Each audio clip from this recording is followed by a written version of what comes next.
Hey everybody, this is your daily dose of all things royal.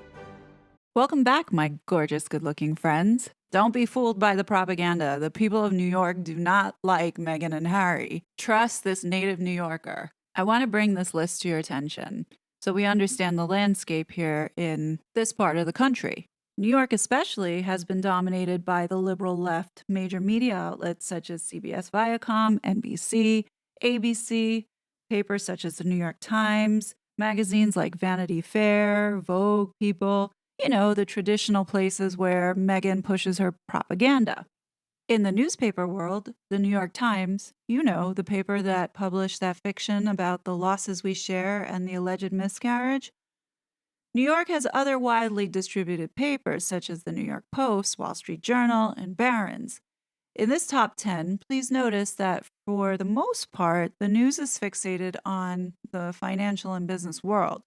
The others are catered more to those who want to read more about culture, celebrity, fashion, and good old salacious gossip around town. Now, there's one paper that sort of fell off in popularity in New York City, and that is the New York Daily News.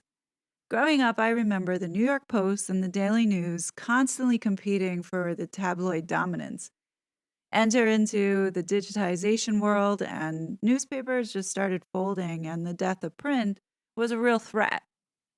The competition was fierce, especially between the New York Post and the Daily News.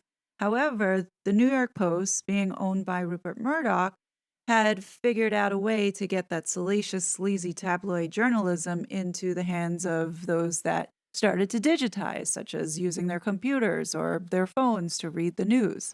The New York Daily News was once one of the most powerful tabloids around, but today it's trying to reemerge from decades of financial trouble as a result of not adapting quicker to changing of the times, as the New York Post had done.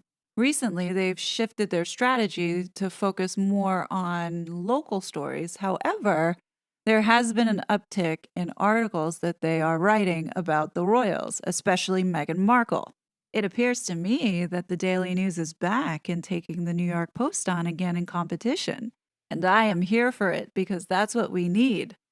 I know that this paper is going to cover the Ripple of Hope Award. And what I've been reading and seeing in this paper on the pieces that they write about this couple is that they are not a pro-Sussex media outlet. On today's front page, two of the most read articles presented are about Meghan Markle. It warms my heart to see that New York is telling it like it is. And in the first article, where it says the dark side of Meghan and Prince Harry's fairy tale romance, this article actually does come out and talk about Tom Bower's book, which is something that is very much needed, as we all know that Tom Bower's book had been suppressed here in the United States.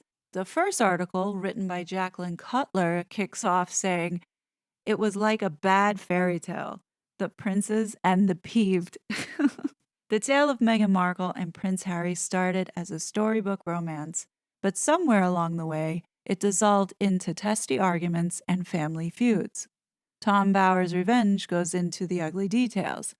The article then goes into acknowledging Meghan's father for indulging her hunger for attention, paying for acting lessons and ballet class and doing the lighting for her at school plays. They even mention he paid for her college as well, $45,000 a year. The article did make a point of showing Thomas Markle calling Meghan out for her lies and indicating that no, she didn't pay for her school, nor did she have to really struggle for anything. The article summarizes it perfectly on what happened as soon as that ink was dry on that marriage certificate.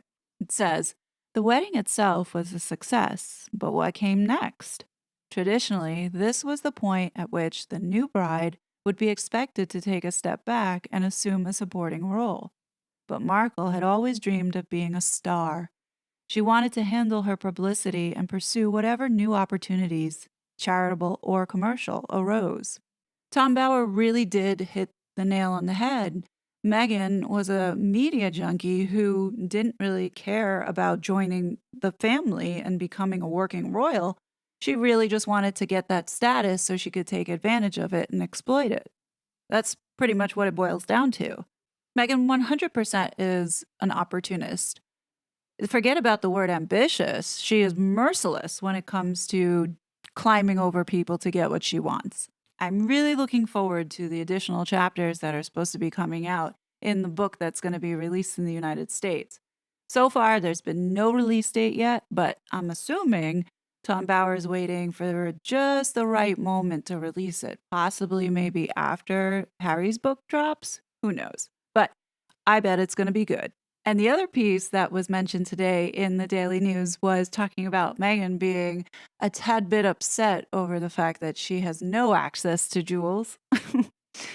And an article says, at King Charles III's first state dinner for South African President Cyril Ramaphosa, Queen Consort Camilla wore a diamond and sapphire tiara that belonged to Queen Elizabeth II, while the Princess of Wales, Kate, wore the pearl and diamond tiara that was the favorite crown of the late Princess Diana. And of course, we Americans get this wrong every time.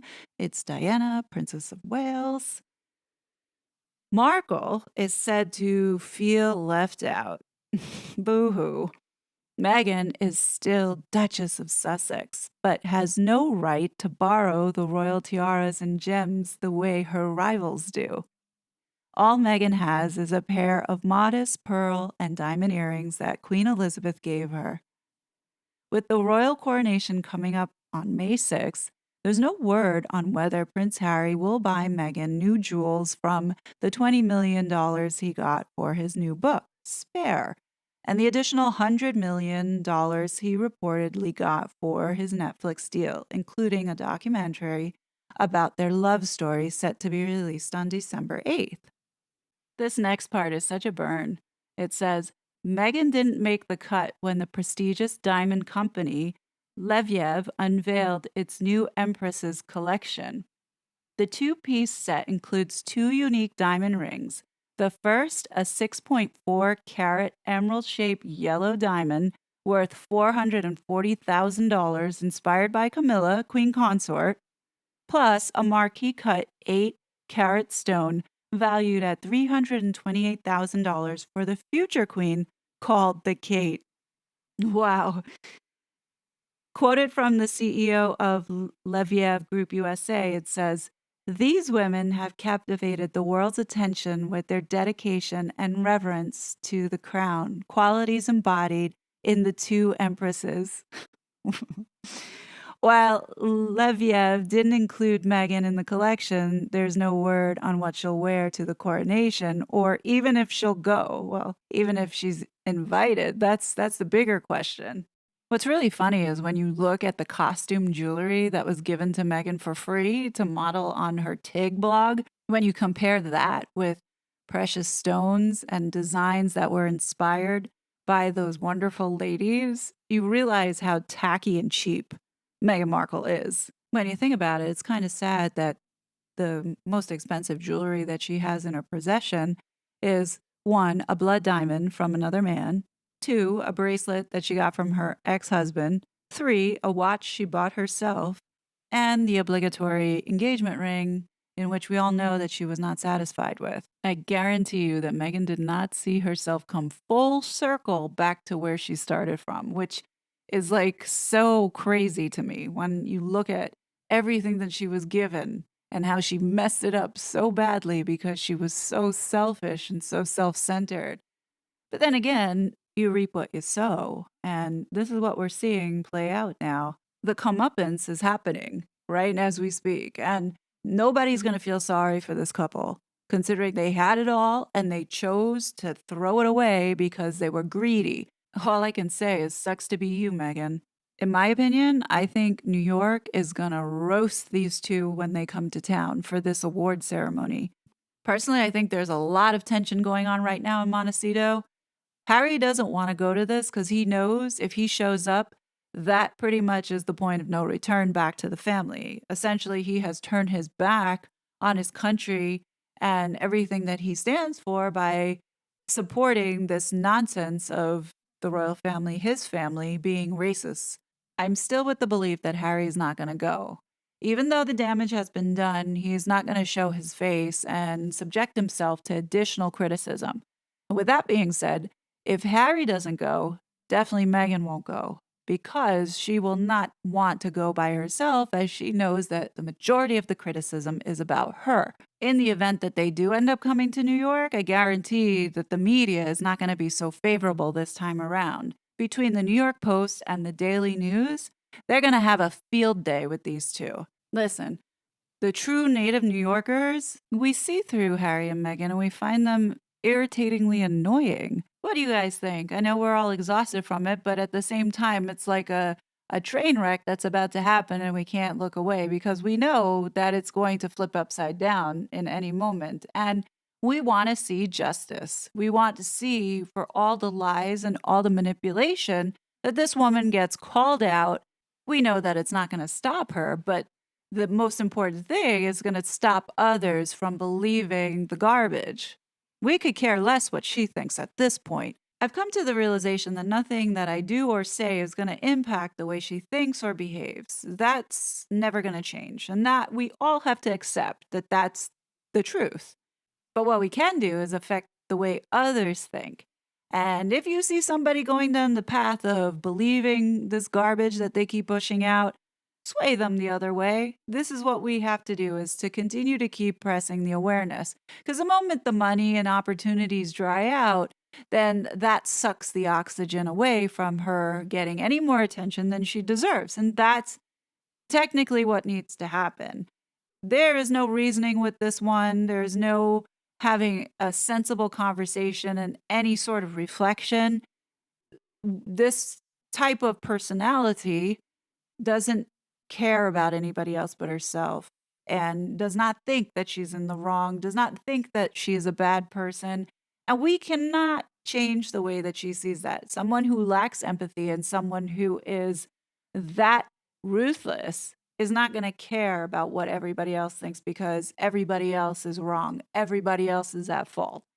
What we have to do is isolate that person, shut them out from any possible way of thriving, growing, succeeding in order to stop the madness. And that's kind of where my head is at. And I will continue to keep talking about the hypocrisy, about the falsehoods, the lies, because people need to be aware. And that is why I have a voice, and that is what I'm using it for. What do you guys think? Leave your thoughts below. I'm going to link the articles below. If you want to check out the Daily News, please do give them the clicks. And on that note, I will be back soon with more content. Don't forget to hit the like and subscribe to be notified because you don't want to miss out. Until then, be safe. Bye. It was such a fraud.